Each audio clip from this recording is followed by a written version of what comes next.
ఏం చేశావని అడుగుతున్నా, ఏం చేశావని అడుగుతున్నా. పవన్ కళ్యాణ్ గారు, లోకేష్ నాయుడు గారు ఇద్దరు ఓకే అనిత గారి మీద విపరీతమైన ప్రేమ కార్చేస్తున్నారు. ఇక్కడైనా మీకు సుగాలి ప్రీతిని వాడుకున్నారు కదా. నేను పార్టీ పెట్టిందే సుగాలి ప్రీతి కోసం అని. ఈ పార్టీ ఎందుకు పెట్టి అనుకున్నారు? దేనికోసం పెట్టి అనుకున్నారు? సుగాలి ప్రీతి కోసం పెట్టే పార్టీ. వాడుకుంటాకి ఆడవాళ్ళని ఫుల్గా వాడేసుకుంటారు, స్త్రీ లోకాన్ని. అనితను కూడా వాడేసుకుంటున్నారు మీ ఇద్దరు కలిసి. మా హోంమంత్రి అనితమ్మ గారు, మా రాష్ట్రానికి హోంమంత్రి అనితమ్మ గారిని కూడా అమాయకురాలను చేసి వాడేసుకుంటున్నారు కదా మీరు. ఎవడాడి అసలు అతను అన్నదేంటి? అమర్ గారు అన్నదేంటి? ఏమన్నారు అమర్ గారు? కట్టుబొట్టి ఎవరన్నారు? ఆవిడ బీడ్స్ పెట్టుకుంటుందా, వజ్రాల హారాలు పెట్టుకుంటుందా, చెవులకి వజ్రాలు చెవుదిద్దులు కమ్మలు పెట్టుకుంటుందా? వాటికి అసలు ఎవరు ఏం మాట్లాడారు? దేని గురించి ఎవరు మాట్లాడారు? అవి బీడ్సా లేకపోతే అయ్యా ప్రెషియస్ స్టోన్సా? ఎవడేం మాట్లాడాడు అసలు? వాటి గురించి, కట్టు గురించి, బొట్టు గురించి ఎవరు మాట్లాడారు? ఎవరు మాట్లాడకుండానే పవన్ కళ్యాణ్ గారు కట్టు బొట్టు అని మాట్లాడుతుంటారు. ఎవరన్నారు అసలు? అనితమ్మ గారికి ఎవరన్నారు? మేమన్నా అన్నామా అంతకితం?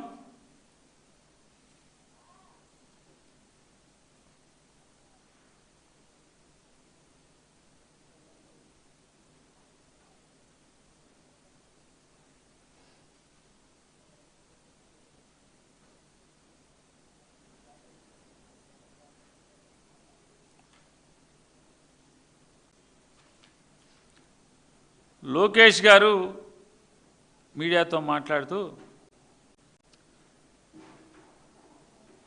మా నాయకుడు శ్రీమతి గారు అయినటువంటి భారతమ్మ గారి గురించి, జగన్ గారి కుమార్తెల గురించి ఆయన మాట్లాడాడు. అదే ప్రస్తావిస్తాడు. ఇది మీ సంస్కారం. జగన్ గారి భార్య గారు, శ్రీమతి గారు, జగన్ గారి పిల్లలు ఏ రోజన్నా జగన్ గారు పిల్లలు కానీ జగన్ గారి శ్రీమతి గారు కానీ మీ ఊసెత్తారా? రాజకీయాల గురించి వచ్చారా? మీ అమ్మగారు ఒక్కతే ఆడదా? పవన్ కళ్యాణ్ లోకేష్ నాయుడు గారు, మీ అమ్మగారు ఒక్కతే ఆడది, మీ అమ్మగారు ఒక్కతే స్త్రీ. జగన్ గారి ఇంట్లో వాళ్ళు స్త్రీలు కాదు, వాళ్ళకి మర్యాద ఇవ్వక్కర్లేదు. వారి గురించి మీ ఇష్టం వచ్చినట్టు మాట్లాడతారు. మీరు సంస్కారం గురించి, అమర్ గురించి మీరు మాట్లాడతారు.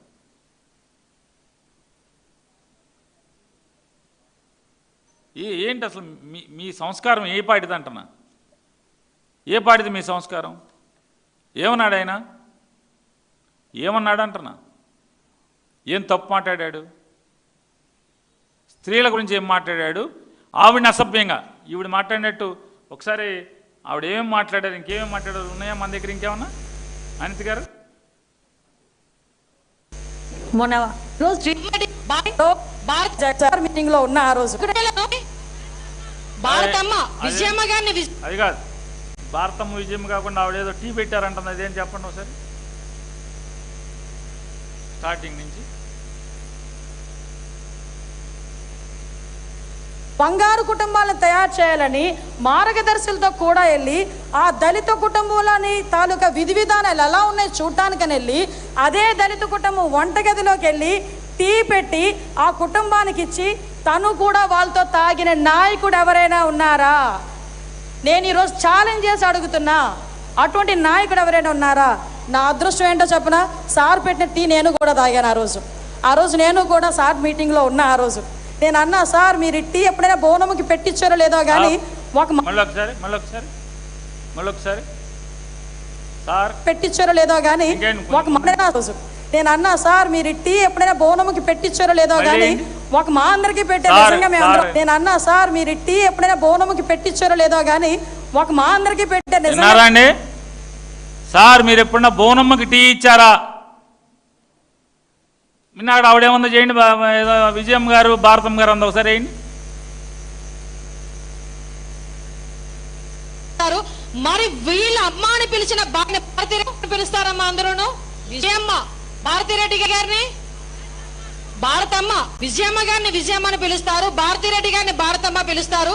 మరి వీళ్ళ అమ్మ అని పిలిచిన భారతమ్మ అని పిలిచిన వాళ్ళకి వీళ్ళ నాన్నలకి ఏమవుతాడో ఒక్కసారి మనం కూడా ఆలోచన చేసుకోవాలి. అంటే మరి ఇప్పుడు బోనం అంటుంది ఏంటి అంటే ఇప్పుడు ఏమని ప్రశ్నించాలి? సమాజం అంతా మన వంగలపూడి అనితమ్మ గారి గురించి ఏమని ప్రశ్నించాలి?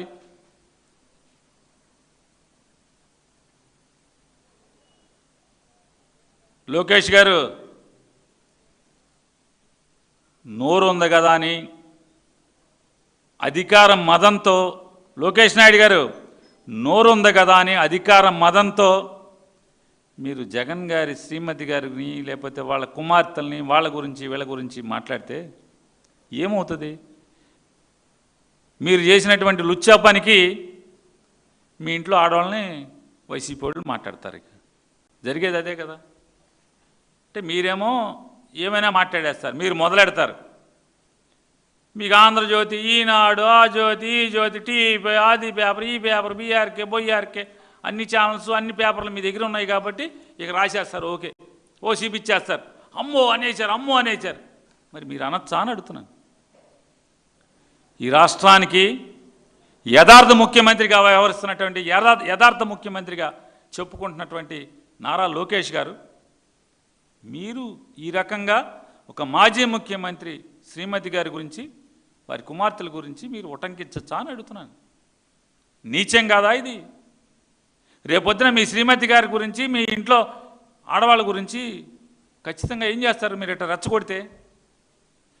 రెచ్చగొడితే ఏం చేస్తారు? మరి రెచ్చగొట్టి ఈ సమాజాన్ని, ఈ రాష్ట్ర రాజకీయ వాతావరణాన్ని ఇప్పటికే సర్వనాశనం చేశారు తండ్రి కొడుకు ఇద్దరు కలిసి. ఎర్రబుక్కు పేరుతో ఇవాళ ఎంత దిగజార్చాలో అంత దిగజార్చారు ఈ రాష్ట్రాన్ని. ఏమన్నారు? అమర్ గారు ఏమన్నాడు? ఏం తప్పు మాట్లాడాడు? ఎవరి గురించి అన్నాడు? ఏ మహిళ గురించి మాట్లాడాడు? అరే అమర్ అనేవాడు ముక్కు పచ్చలారినప్పుడే, ప్రపంచం లేతే సమాజం గురించి తెలియనప్పుడే, ప్రపంచం గురించి తెలియని వయసులో తండ్రి చనిపోతే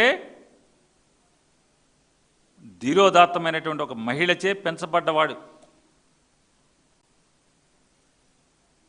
ఒక అక్క సంరక్షణలో ఒక తల్లి ఆలనా పాలలో పెంచబడ్డవాడు. తండ్రి లేకుండా పెరిగినటువంటి వాడు. తల్లి చాటున, తల్లి రక్షణలో అక్క చాటున పెరిగినటువంటి ఒక మనిషి. అతను స్త్రీ సమాజం గురించి ఎలా తప్పుగా మాట్లాడతాడు? ఎలా ఊహిస్తున్నారు మీరు? ఎందుకు మీరు అతని మీద కావాలని నీచంగా దిగజారి మాట్లాడుతున్నారు? లోకేష్ నాయుడు గారు అవగాహన ఉంది మాకు. ఇప్పటికే పోలీసుల నుంచి మాకు సమాచారం ఉంది. మా అమర్ని ఒక 10 కేసుల్లోనో 15 కేసుల్లోనో రాష్ట్రంలో ఉన్నటువంటి అన్ని ప్రాంతాల్లో కేసులు కట్టి అన్ని స్టేషన్లకి తిప్పాలనేటువంటి తప్పుడు నిర్ణయం మీరు తీసుకున్నారని చెప్పని పోలీసులు చెప్తున్నారు. నువ్వు 10 కాకపోతే 15 కేసులు కట్టుకో, 15 పోలీస్ స్టేషన్లు తిప్పు.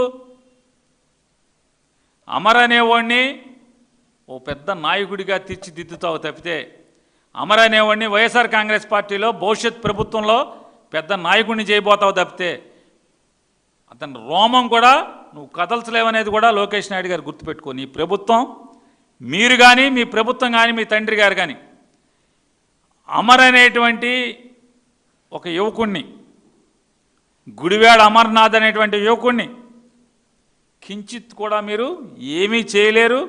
మీ కేసులు, మీరు పెట్టేటువంటి తప్పుడు కేసులు, దొంగ కేసులు, మీ తప్పుడు అరెస్టులు అతని రోమం కూడా కదల్చలేదు.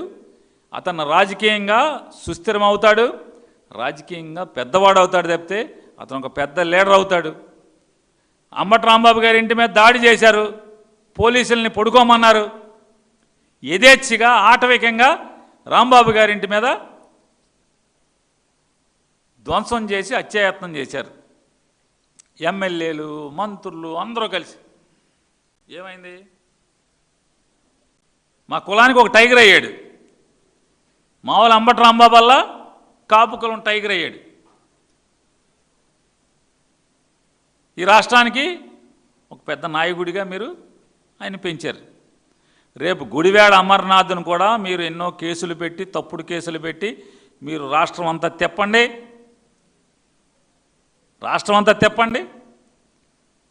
ఖచ్చితంగా అతను ఒక పెద్ద నాయకుడిగా బయటకు వస్తాడు. కాబట్టి మీరు ఏమి చేయగలిగేది అదిరిచ్చి బెదిరించి మీరు చేయగలిగేది. అది వైఎస్ఆర్ కాంగ్రెస్ పార్టీలో చిన్న కార్యకర్తే, సోషల్ మీడియాలో పోస్టులు పెట్టే కార్యకర్తే మీ తప్పుడు కేసులకు భయపడలేదు. గుడివాడ అమర్నాథ్ భయపడతాడా? ఎవరు అతను? గుడివాడ గురునాథరావు కొడుకు. ఇవన్నీ కట్టిపెట్టండి. కుసంస్కారవంతులైనటువంటి మీరు, సంస్కారహీనంగా రాజకీయాలు నడుపుతున్నటువంటి మీరు, వైఎస్ఆర్ కాంగ్రెస్ పార్టీ వాళ్ళకి సంస్కారం నేర్పేటువంటి తప్పుడు పనులు చేసినంత మాత్రాన ఈ సమాజం మెచ్చదనేది కూడా మీరు గుర్తుపెట్టుకోమని చెప్తూ, విజయవాడలో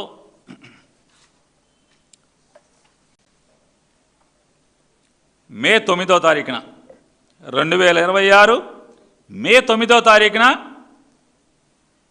గాదే విజయలక్ష్మి గారు అనేటువంటి ఒక ఆడమనిషి ఇంటికి, గాదే విజయలక్ష్మి గారు అనేటువంటి ఒక మహిళ ఇంటికి మే 9వ తారీఖున కృష్ణలంక పోలీసులు వెళ్ళి దౌర్జన్యంగా ఆవిడ దగ్గర ఫోన్ లాక్కుంటారు.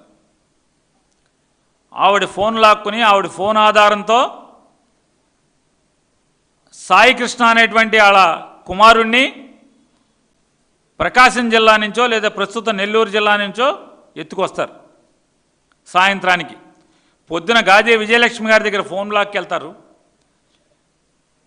రాత్రిలోపు వాళ్ళ అబ్బాయిని సాయి కృష్ణని ఎత్తుకొస్తారు. ఎత్తుకొచ్చి ఎక్కడ అరెస్టు చూపించరు. 9వ తారీఖు రాత్రి అయిపోయిన తర్వాత ఆవిడకి అనుమానం వచ్చి ఎందుకు ఫోన్ పట్టుకెళ్ళారా అని చెప్పి కొడుకు ఫోన్ చేస్తుంటే కొడుకు ఫోన్ ఎత్తట్లేదు, కలవట్లేదంటే ఆవిడ ఒంగోలు వెళ్ళి ప్రకాశం జిల్లా వెళ్ళి ఆ ఊరు కొడుకు ఎక్కడ ఉంటున్నాడో